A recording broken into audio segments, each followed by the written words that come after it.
Hello guys, nandito na naman ako at eto pag-usapan natin, mas magandang pag-usapan ito guys ha. Okay, si Auntie Claire no, si Attorney Claire ay sumagot dito nga sa demanda nitong si ano no, si Lepiste Libentador. Pero guys ha, hindi basta sagot ang ginawa ni Attorney Claire dito ha, ni Auntie Claire ha. Medyo malupit ang ginawa ni Auntie Claire. Bakit? Meron siyang counterfile na ginawa. So, ibig sabihin, kontra-demanda, idinimanda niya rin dito si Lepiste Libentador. At eto, kung si Lepiste Libentador ay humihingi ng 180 million yata, no? Pag daw nagkakamali. Eto, si Attorney Claire, si Auntie Claire ay humihingi na ngayon ng danyos na 500 million o kalahating bilyon. So, mas malupit. Ngayon, eto ngayon ang dyan, maganda. Siyempre, labanan ito ng legal. Ang tanong, sino ang mas nakakalamang sa tingin ninyo? Sa aking personal na pagpapalagay, no? Sa aking personal na pananaw at pagtingin sa kanilang mga kasuhang ito, talagang ang may hulog rito, siyempre, magiging bias na ako, no? Magiging bias na ako. Ang may hulog talaga rito ay si Lepiste. Kasi nga, bukod sa Lepiste, Libentador pa, mahilig magbenta ng hindi kanya. Hindi. Guys, ang totoo, syempre naman, ang dinemanda kasi ang ginawang demanda nitong si Lepiste, walang merit kasi, ineko lang naman ni Attorney Claire, no, ni Auntie Claire, yung mga sinabi ng iba, ng mga newscaster, kagaya ni Ted Filon, Ted Filon ba? Yeah, I think sa interview ni Ted Filon at ineko lang niya yung sinabi ni Ombudsman Remulla. So, ano magiging kaso niya ron? Ano magiging kasalanan niya ron, di ba?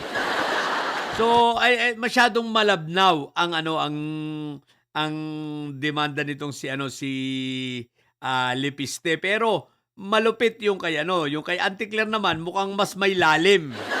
Mas may bigat, no? Kasi nga, counter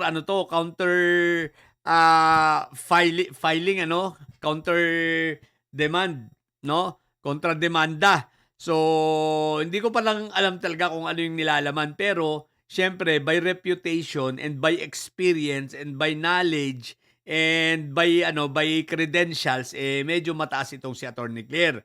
Okay, pupunta tayo. Sana sabi ko, mas mataas ang karanasan ni Auntie Claire. Kumpara dito sa abogado nitong si Lepiste.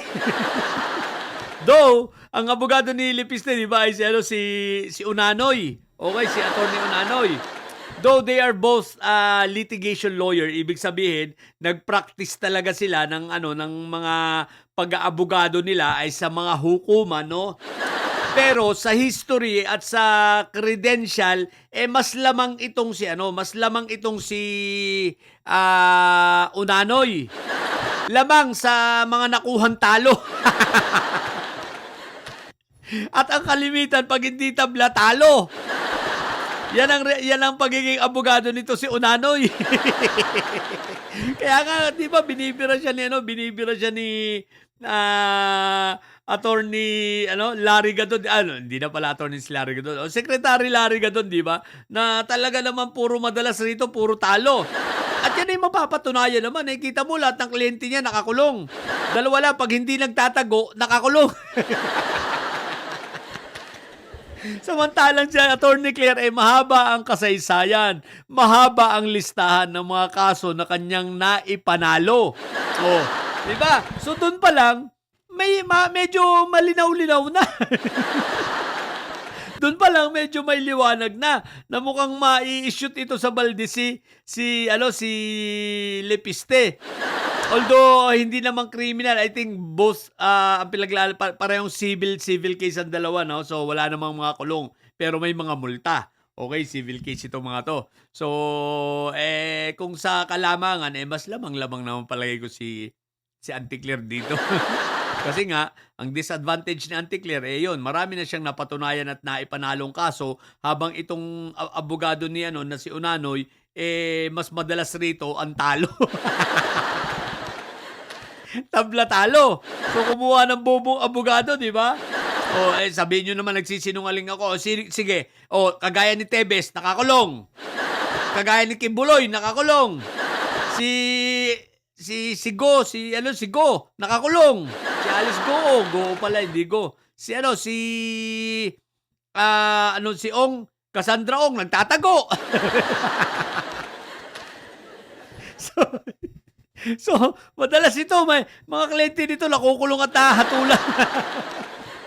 So yun, kaya ito ang aabangan natin, aabangan. Ito magandang abangan at lagi tayong maki-update ko Sana i-update tayo ni Attorney Claire sa mga nangyayari sa mga kaso niya sapagkat siyempre interesado rito ang taong bayan. Ako bilang personally, interesado ako dahil ang ikakapanalo ni Auntie Claire dito siyang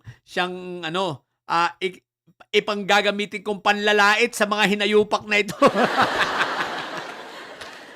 Di ba? Di ba? Kaya abangan natin, kaabang-abang ito. Okay? So, yun lang. Sa mga bobong didilis dyan, ang tatay nyo ay karton. Manatili kayong mga bobo at may saya dahil ang tatay nyo ay preso. Sapagkat ang bobo at may saya dahil laging high blood. Bye!